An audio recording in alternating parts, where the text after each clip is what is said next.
할렐루야. 예수 그리스도 이름으로 하나님 말씀 증거하겠습니다. 먼저 하나님 말씀 에스라서 6장 13절에서 22절 말씀 찾겠습니다. 구약성경 718쪽입니다. 에스라서 6장 13절에서 22절 말씀 제가 읽겠습니다. 다리오 왕의 조서가 내림에 강서편 총독 다뜨네와 스달보스네와 그 동료들이 신속히 준행한지라. 유다 사람의 장로들이 선지자 학개와 이또의 손자 스가랴의 권면함으로 인하여 전 건축할 일이 형통한지라. 이스라엘 하나님의 명령과 바사왕 고레스와 다리오와 아닥사스다의 조서를 조차 전을 건축하며 피력하되 다리오 왕 6년 아달월 3일에 전을 피력하니라. 이스라엘 자손과 제사장들과 레위 사람들과 기타 사로잡혔던 자의 자손이 즐거이 하나님의 전 봉헌식을 행하니, 하나님의 전 봉헌식을 행할 때에 수소 100과 수양 200과 어린 양 400을 드리고, 또 이스라엘 지파의 수를 따라 수염소 12로 이스라엘 전체를 위하여 속죄제를 드리고, 제사장을 그 분반대로 레위 사람을 그 반차대로 세워 예루살렘에서 하나님을 섬기게 하되 모세 책에 기록된 대로 하게 하니라.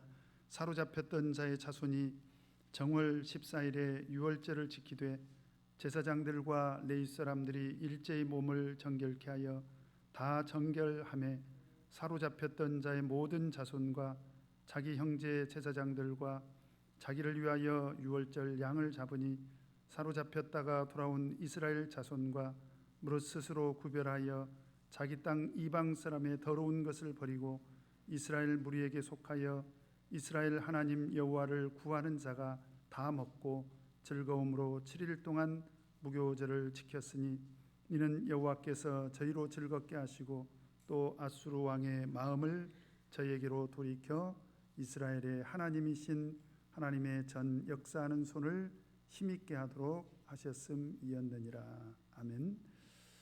오늘 이 시간에는 성전 건축의 완공과 봉헌식이라는 말씀의 제목으로 하나님 말씀 상고하고 같이 은혜 나누도록 하겠습니다. 지난 시간에는 우리 성전 건축이 16년 만에 이제 재개된 그런 내용을 공부를 했습니다. 어떻게 해서 성전 건축이 16년 동안이나 중단이 됐을까?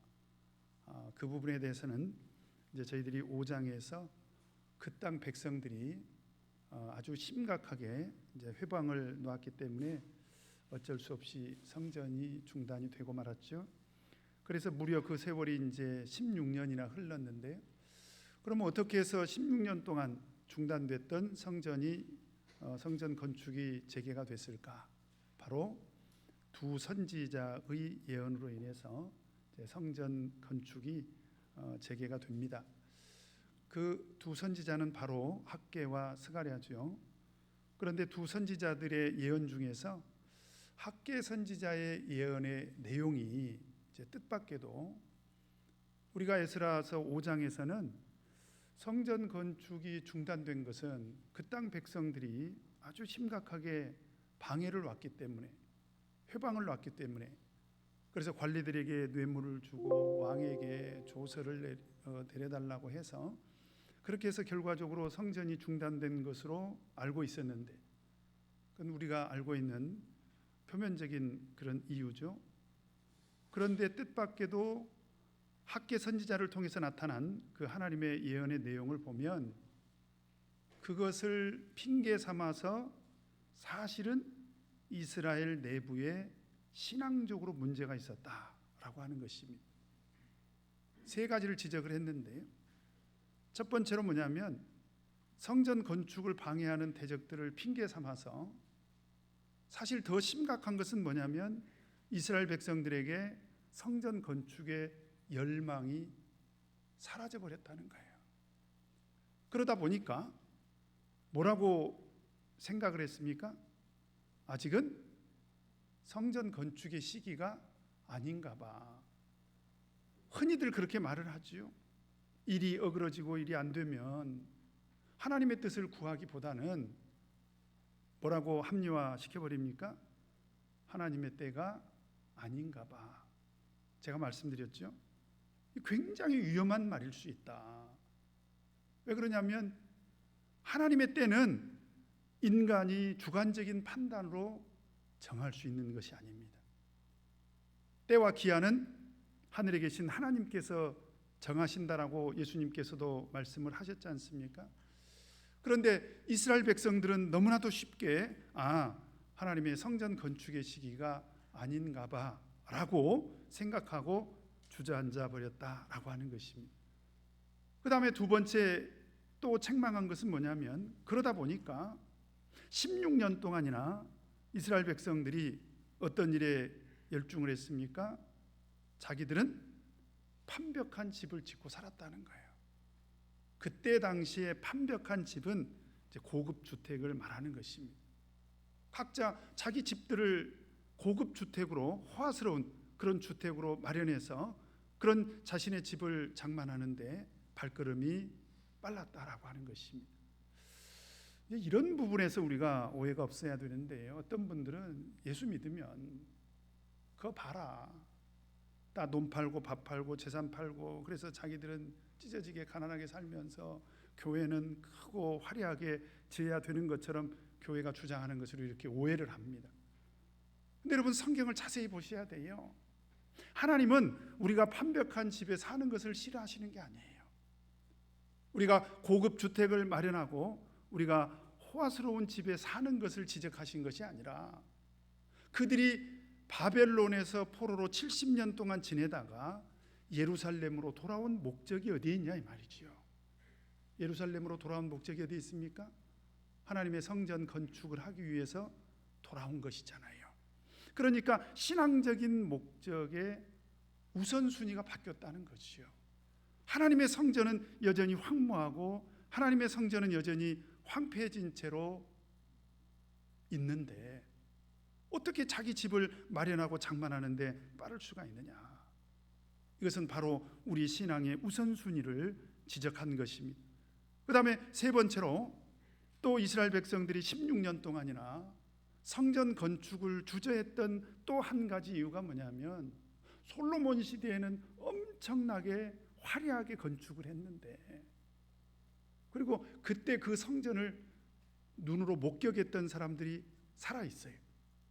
아마도 짐작컨대 그러다 보니까 성전을 건축한다는 것은 이렇게 해야 돼, 굉장히 많은 그런 물질이 필요하다고 생각했을 수 있다라고 하는 것입니다.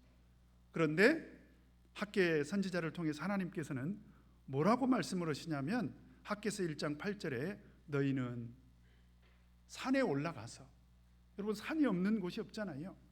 산에 올라가서 나무를 가져다가 전을 건축하라. 굉장히 상징적인 말씀입니다. 무슨 얘기냐면, 맘만 먹으면 너희들이 지금 소유하고 있는 것, 너희들이 가지고 있는 것으로도 얼마든지 하나님의 성전은 건축할 수 있다라고 하는 것입니다. 무슨 솔로몬 성전과 비교해 가면서 많은 물질이 필요한 것처럼 생각해서 16년 동안이나 이렇게 주저하고 있는 것은 말이 안 된다는 것입니다. 그래서 그리하면 내가 그로 인하여 기뻐하고 또 영광을 얻으리라, 나 여호와가 말하였느니라. 이런 학개 선지자의 책망을 듣고 정말 다행스러운 것은 이스라엘 백성들이 이제 뜻을 돌이키지요. 우리가 그동안에 게을렀구나. 그래서 전 백성이 분연히 일어나서 성전 건축을 재개를 합니다. 그렇게 성전 건축이 재개가 되고 2달 뒤에 또 스가랴 선지자의 예언이 나타나죠.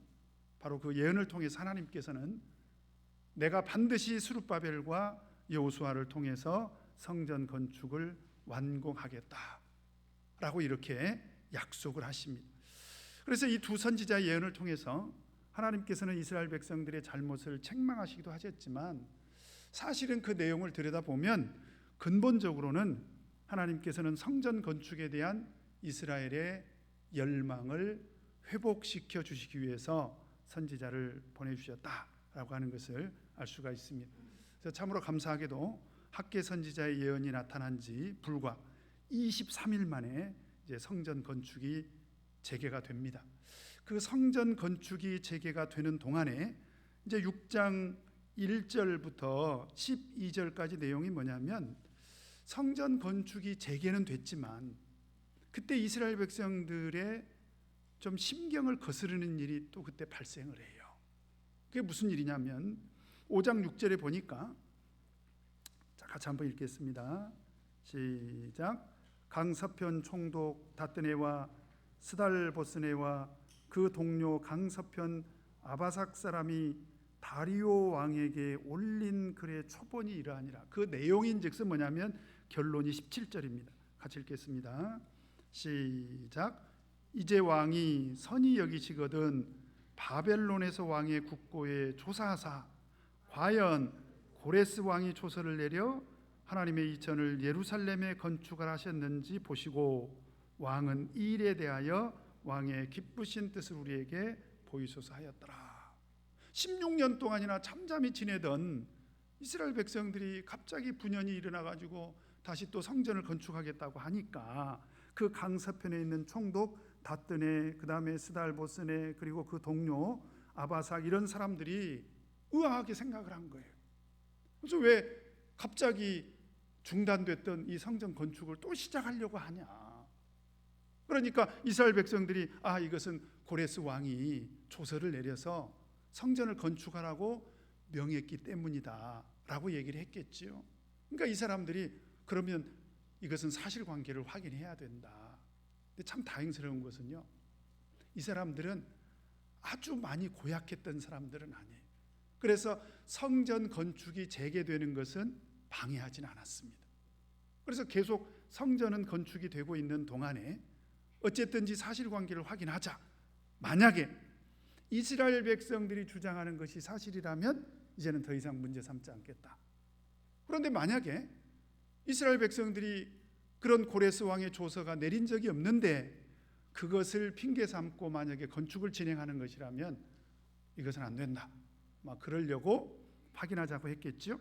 그래서 6장 1절부터 12절까지 내용이 이제 다리오 왕에게 편지를 보내서 이제 그 사실관계를 확인을 하자라고 하는 것인데, 이게 사실은 좀 어처구니가 없는 것은 세월이 무려 몇 년이나 흘렀냐면 대략 한 18년 정도가 흘렀습니다. 18년 전에 고레스 왕이 조서를 내려가지고 이스라엘 백성들이 예루살렘으로 돌아가게 하고 거기 가서 하나님의 성전을 건축하라고 이렇게 명령을 내렸는데 그걸 확인하지 않은 거예요. 연순자매님, 18년 전에 어디서 사셨어요? 어디서 사셨어요? 18년 전에? 뭐 어디 써놓은 거 있으세요? 이게 사실은 쉽지가 않습니다. 근 20년이 지났는데, 뿐만 아니라 솔직히 지금은 내가 어디서 살았는지 저 주민센터에 가면 그 주민등록 등본 떼보면 어디서 살았는지 다 기록이 있잖아요. 혹시 나는 기억을 못하고 있다 하더라도 가서 컴퓨터 안에 들여다보면 알 수 있지 않습니까? 근데 그때 당시에는 컴퓨터도 없었잖아요. 그런데 이게 웬일입니까? 6장 1절 2절을 보니까 왕궁 안에서 한 두루마기를 발견을 합니다. 그래서 한 두루마리가 발견이 됐는데 거기 뭐라고 기록이 되어 있냐면 3절 같이 한번 읽겠습니다. 시작. 고레스 왕 원년에 조서를 내려 이르기를 예루살렘 하나님의 전에 대하여 이르노니 이 전 곧 제사 드리는 처소를 건축하되 지대를 견고히 쌓고 그 전에 고는 60규빗으로 광도 60규빗으로 하고, 기가 막히게 기록이 남아 있었던 거예요. 정말 신기한 일이죠. 그러니까 이 모든 것들은 사실은 하나님의 섭리 안에서 보관이 돼 있었던 거지요. 그래서 다리오 왕이 그 문서를 확인하고 즉시 어떻게 명을 합니까? 4절에서 6절 같이 한번 읽겠습니다. 시작. 큰 돌 세켜의 새나무 한 켜를 놓으라. 그 경비는 다 왕실에서 내리라. 또 느부갓네살이 예루살렘 전에서 취하여 바벨론으로 옮겼던 하나님의 전 금은 기명을 돌려보내어 예루살렘 전에 가져다가 하나님의 전 안각기 본처에 둘지니라 하였더라. 이게 이제 두루마리에 기록된 그런 조서의 내용이죠. 그러니까 6절에 다리오 왕이 뭐라고 명령을 하죠? 6절 7절 시작. 이제 강서편 총독 다뜨네와 스달보스네와 너희 동료 강 서편 아바삭 사람들은 그곳을 멀리하여, 무슨 얘기입니까? 간섭하지 말라는 거예요. 이제 멀리하라는 얘기는 간섭하지 마라. 그 다음에 7절에 보니까 하나님의 전 역사를 막지 마라. 그 다음에 유다 총독과 장로들로 하나님의 이전을 본처에 건축하게 하라. 너희들 간섭하지 마라. 성전 건축하는 거 방해도 하지 마라. 그 다음에 하나님의 이천이 본처에 건축되도록 하라. 뿐만 아니라 또 다리오 왕이 참 신기한 조서를 내리는데 8절 9절 같이 읽겠습니다. 시작. 내가 또 조서를 내려서 하나님의 이천을 건축함에 대하여 너희가 유다 사람의 장로들에게 행할 것을 알게 하노니 왕의 재산 곧 강서편 세금 중에서 그 경비를 이 사람들에게 신속히 주어 저희로 지체치 않게. 이게 무슨 얘기인지, 지금 강서편에 있는 사람이 이 얘기했잖아요. 그런데 다리오 왕이 강서편에 있는 사람들한테 간섭하지 마, 건축하는 거 방해하지 마, 건축하게 해. 그 다음에 뭐라고요? 세금까지 거뒀던 거, 강서편에서 세금 거둔 거 있잖아요. 그거 성전 건축하는데 경비로 쓰도록 해. 이런 명령까지 했다는 거예요. 뿐만 아니라 9절에 보니까 또 그 수용물이라고 하는 것은 이제 필요한 것들이죠. 그 수용물 곧 하늘의 하나님께 드릴 번제의 수송아지와 수양과 어린 양과 또 밀과 소금과 포도주와 기름을 예루살렘 제사장의 소청대로 영락없이 날마다 주어. 참 기가 막힌 것은 이 성전에서 하나님 앞에 예배가 드려진다는 사실을 다리오 왕이 알고 그 하나님 앞에 제사를 드리는 데 필요한 모든 것들을 제사장이 청한다면 그 청하는 대로 다 대주라는 거예요. 그래서 어떻게 하라는 것입니까? 10절. 저희로 하늘의 하나님께 향기로운 제물을 드려 왕과 왕자들의 생명을 위하여 기도하게 하라. 제사를 온전히 드리도록 협조하라고 할 뿐만 아니라 이 다리오 왕은 어떤 기도 부탁까지 합니까? 왕과 왕자들, 지금 자기를 말하는 거예요. 그 왕과 왕자들을 위해서 기도까지 하게 이렇게 부탁까지 했습니다. 여러분, 그렇다고 해서 다리오 왕이 전능하신 여호와 하나님에 대한 어떤 절대 신앙이 있었을까요? 그것은 분명치 않습니다. 그러나 하나님의 섭리 가운데서 본다면 서로 그는 이방 나라의 이방 왕이었지만 하나님의 성전이 건축될 수 있도록 적극적으로 도왔다는 거예요. 이 모든 것들은 다 하나님의 섭리 가운데서 이루어진 일이라고 이렇게 우리가 볼 수밖에 없습니다. 뿐만 아니라 11절에 보니까 심지어 어떤 경고까지 내리냐면요, 11절 같이 한번 읽겠습니다. 시작. 내가 또 조서를 내리노니 물론 누구든지 이 명령을 어떻게 하면 바꾸면, 그런 얘기입니다. 내가 지금 분명히 얘기했어. 막지 마, 회방하지 마, 성전 건축하게 해, 세금 걷어서 지원해 줘, 제사장이 제사 드리는데 필요한 모든 것들 다 대줘야 돼, 이런 얘기 했잖아요. 그런데 그런 모든 내용을 누구든지 바꾸게 되면 어떻게 하라는 것입니까? 그 집에서 들보를 빼어내버리고 그 다음에 저를 그 위에 메어 달게 하고 그 다음에 그 집은 이로 인하여 거름더미가 되게 하라. 심각한 경고를 합니다. 뿐만 아니라 12절에 뭐라고까지 저주를 하냐면 만일 여로왕이나 어느 나라의 왕이든지 그 다음에 백성이 이 조서를 변개하고 손을 들어 예루살렘 하나님의 전을 헐어버린다면 애써서 지금 건축을 하고 있는데 그것을 헐은 자가 등장한다면 뭐라고 저주를 합니까? 그곳에 이름을 두신 하나님이 저희를 멸하시기를 원하노라. 엄청난 저주를 합니다. 나 다리오가 조서를 내렸노니 어떻게 하라고? 신속히 행할지니라. 그냥 강서편에 있는 사람들이 그 얘기를 듣고 조서 확인하려고 했다가 이것이 사실인지 아닌지 확인하려고 했다가 어떻게 됐을까요? 화들짝 놀랐겠죠. 그래서 뭐 힘없으니 어떻게 해야 되겠습니까? 13절 같이 읽겠습니다. 시작. 다리오 왕의 조서가 내림에 강서편 총독 다뜨네와 스달보스네와 그 동료들이 신속히 준행하니라. 그렇게 할 수밖에 없는 거죠. 자, 이제 그렇게 해서 결과적으로 이 성전 건축은요 이제 날개를 달게 됩니다. 14절 15절 같이 읽겠습니다. 시작.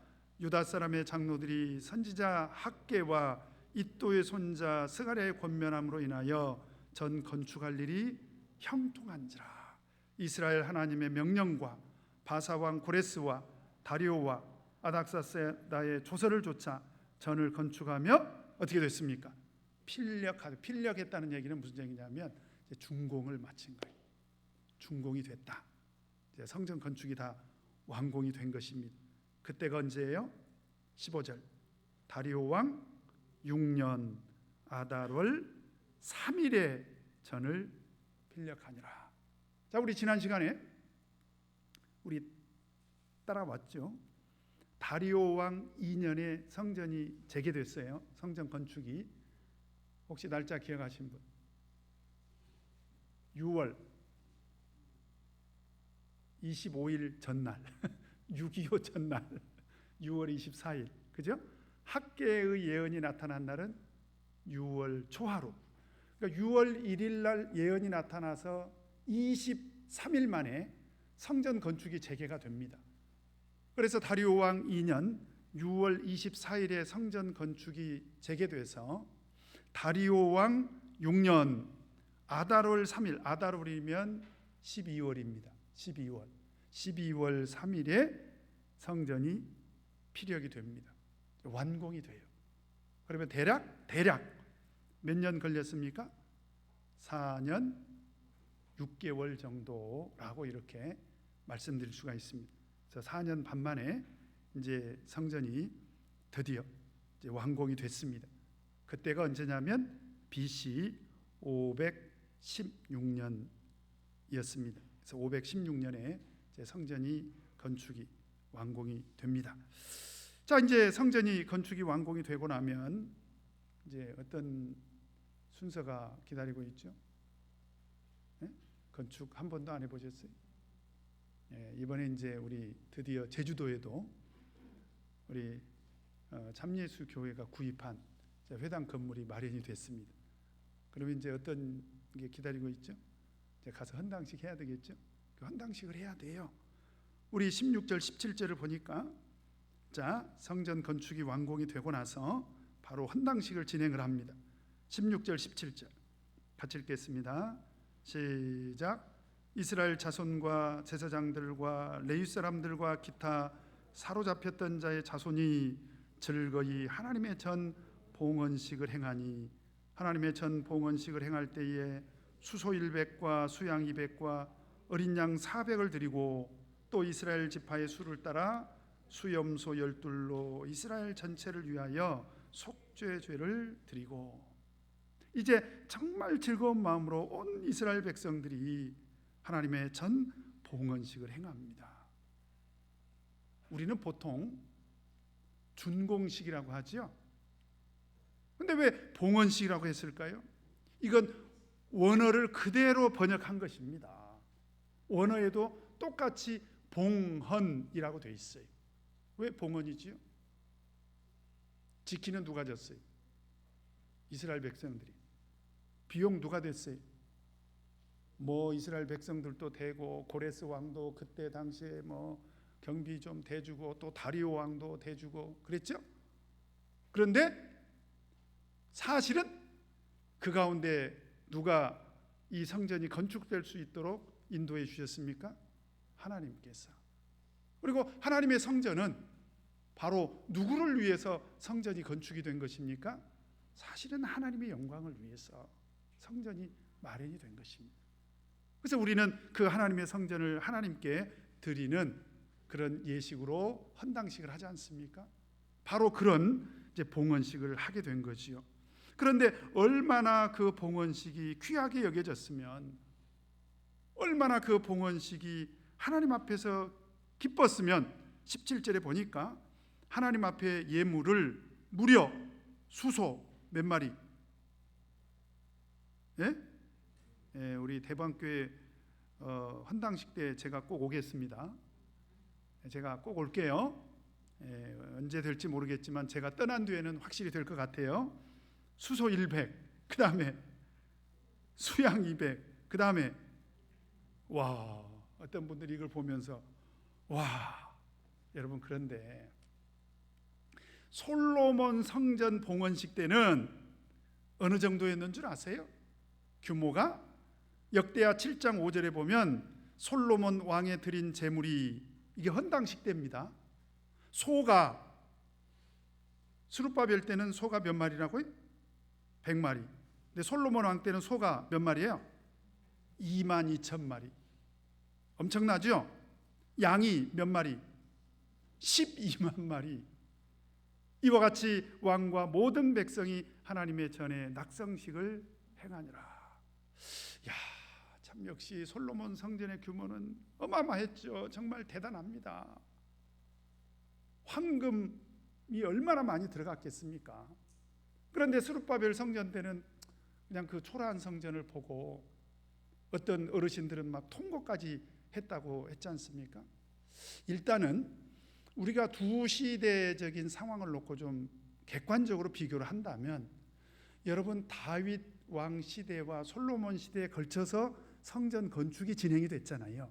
다윗 시대 때 성전 건축을 위한 재료가 준비가 되고 솔로몬 시대에 이제 건축을 했지 않습니까? 이스라엘 역사를 보면 이때를 우리가 통일 왕국 시대라고 하잖아요. 그리고 이스라엘이 그때 가장 부강한 나라였습니다. 그때 국민 소득이 가장 높았어요. 그때 나라가 제일 부자였습니다. 가장 부자이던 시절에 성전을 건축했으니 당연히 그렇게 화려하고 아주 돈을 많이 들여서 성전을 건축했겠죠. 여러분, 그런데 지금 스룹바벨 시대의 이스라엘은 나라가 있어요, 없어요? 지금 나라 없어요. 여전히 지금 바사 나라의 식민지에 불과합니다. 이스라엘 백성들이 몇 명 돌아온 것은 고레스 왕이 특별히 그 포로들을 돌아가게 해서 가서 성전 건축하라고 보내준 거예요.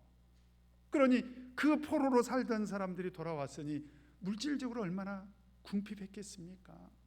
현실적으로 얼마나 가난했겠어요?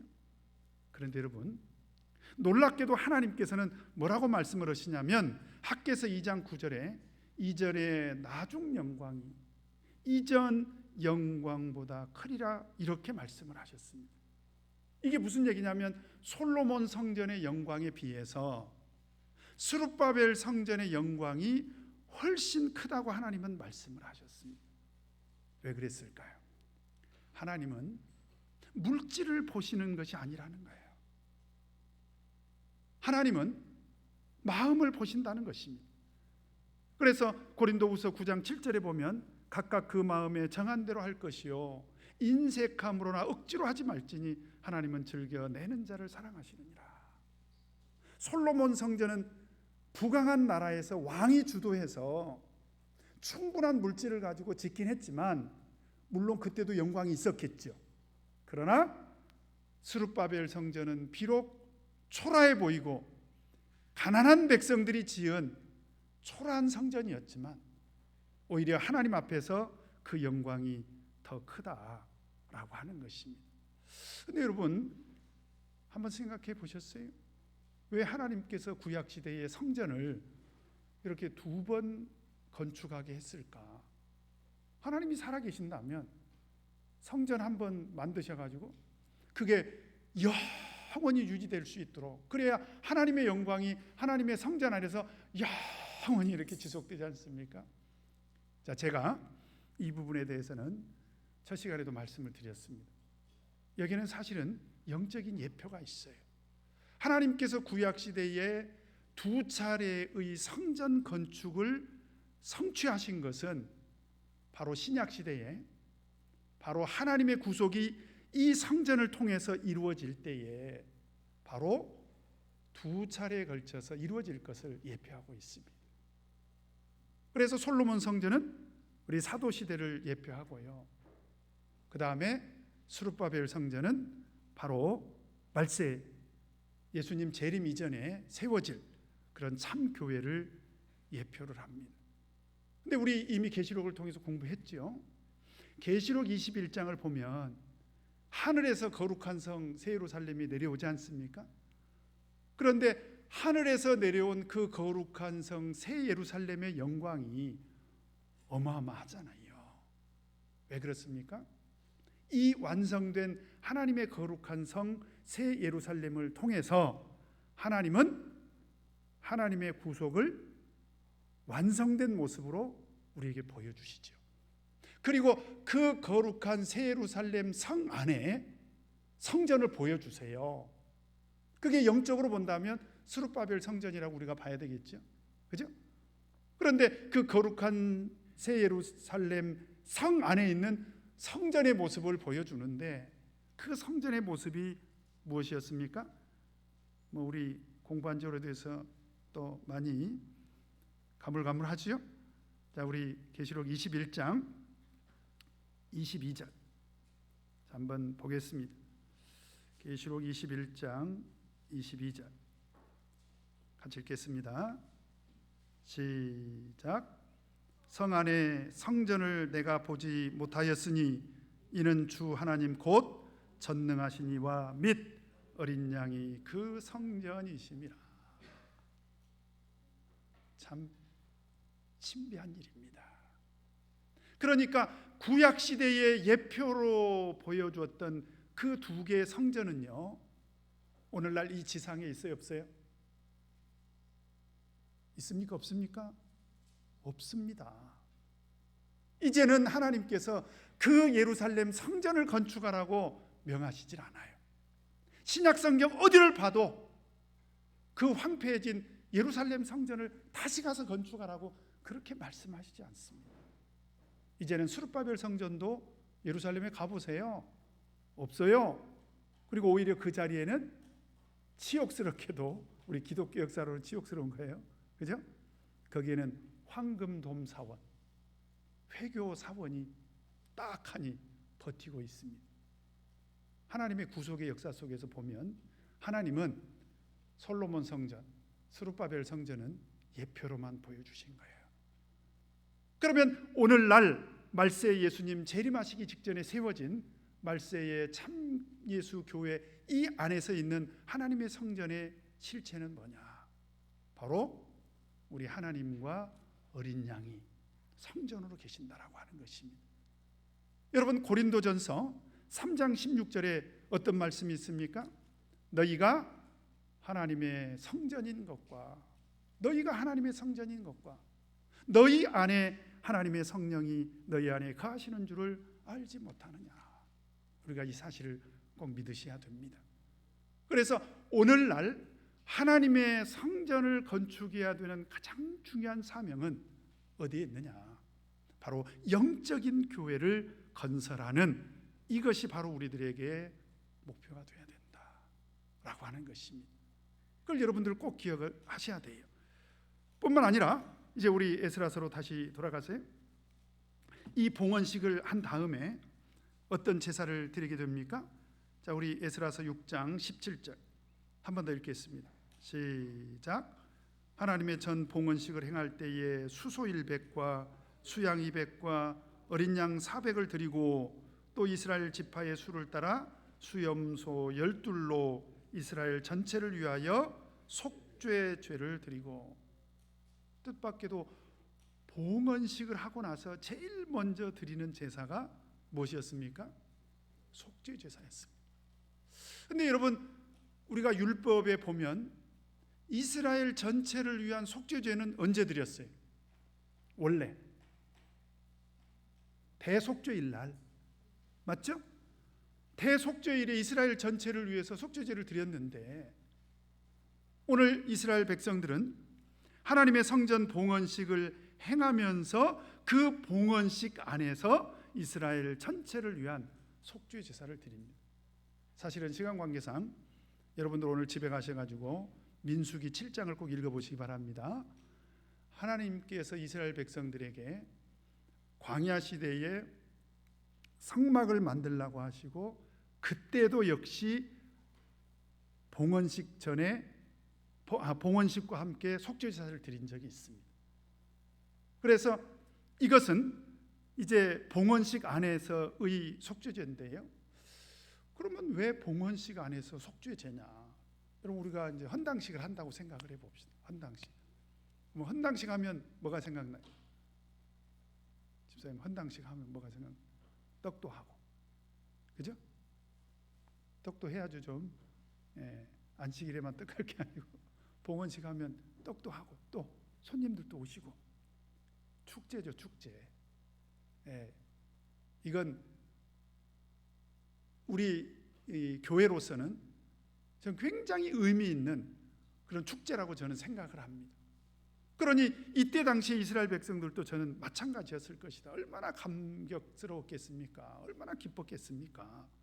그런데 그 봉헌식 안에 당연히 기쁨과 감격으로 하나님 앞에 헌당식을 드려야 되는데, 바로 그 안에서 속죄제를 드렸다. 이게 무슨 얘기인가? 당연히 축제고 당연히 기쁨과 감격이 있어야 되지만, 그 기쁨과 감격 속에는 반드시 속죄의 눈물도 함께 있어야 된다는 거예요. 왜 그렇습니까? 그동안에 왜 성전이 허물어졌죠? 왜 이스라엘이 망했습니까? 왜 포로로 잡혀갔어요? 그들이 하나님을 떠났기 때문이지요. 하나님께 드렸던 예배가 무너진 거지요. 그래서 하나님께 온전한 예배를 드리지 못했기 때문에 결국은 성전도 허물어지고 나라도 망하고 포로로 잡혀간 것입니다. 그래서 다시 성전이 회복되는 그날에 하나님 앞에 헌당식을 드리면서 봉헌식을 드리면서 그 안에서 하나님 앞에서 속죄의 눈물을 흘리고 하나님 앞에서 속죄의 은총을 당연히 구하라 라고 하는 것입니다. 바로 그 헌당식 안에서 드려졌던 그런 속죄제의 의미가 바로 여기에 있는 것입니다. 뿐만 아니라 18절을 보면, 자 18절 같이 한번 읽겠습니다. 시작. 제사장을 그 분반대로 레위 사람을 그 반차대로 세워 예루살렘에서 하나님을 섬기게 하되 모세의 책에 기록된 대로 하게 하니라. 이제 성전이 완공이 됐습니다.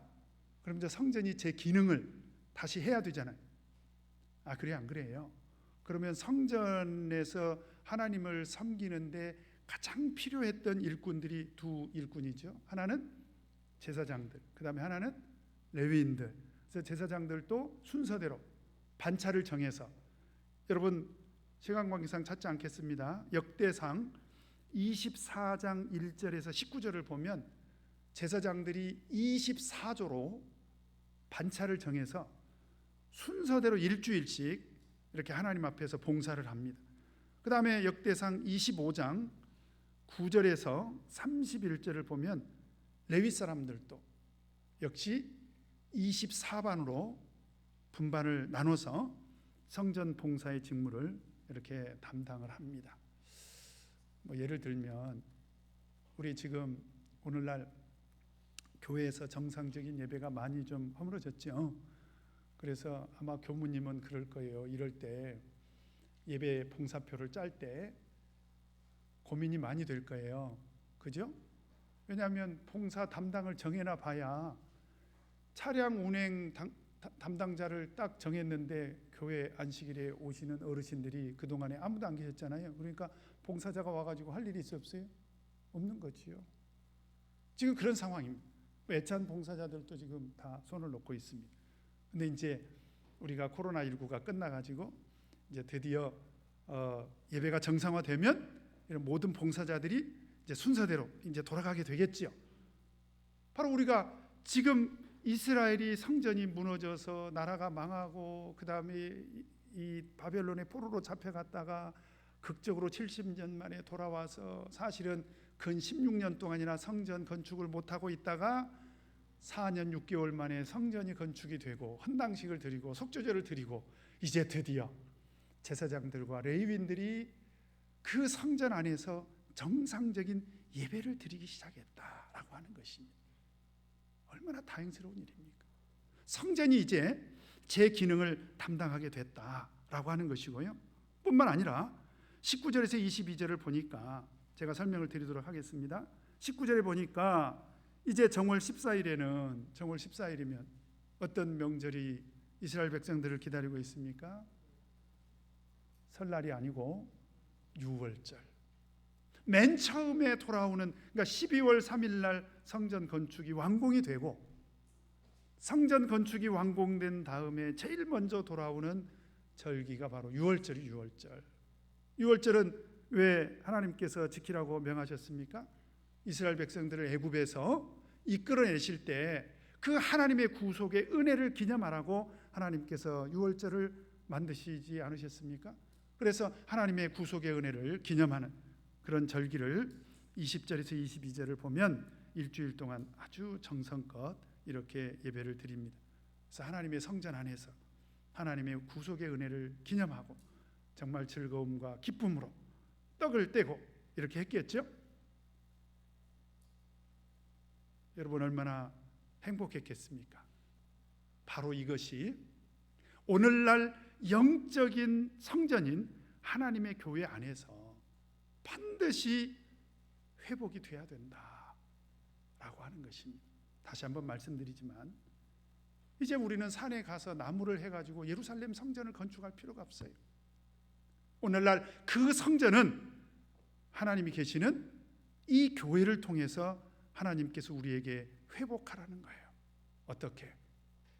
하나님의 성령이 계시는 이 교회가 그리고 우리 성도들이 하나님의 성전이라는 것입니다.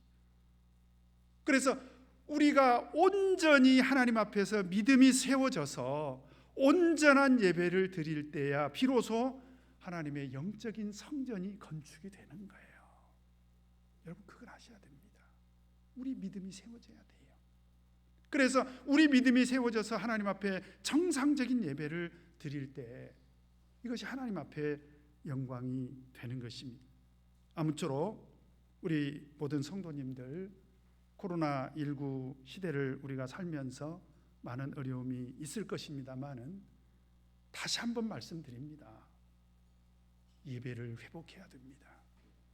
어디서 예배를 드리느냐는 불가피하게, 저는 불가피하게 어디서 예배를 드리느냐는 그렇게 중요한 것 같지 않습니다. 훨씬 더 중요한 것은 내가 예배의 자리를 지금 지키고 있느냐.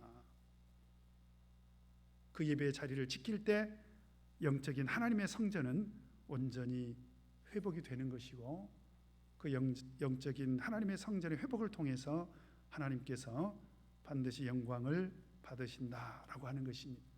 아무쪼록 영적인 하나님의 성전이 회복이 돼서 우리 하나님 앞에 정상적인 예배를 통해서 하나님 앞에 영광 돌리는 그런 교회 되기를 간절히 바랍니다.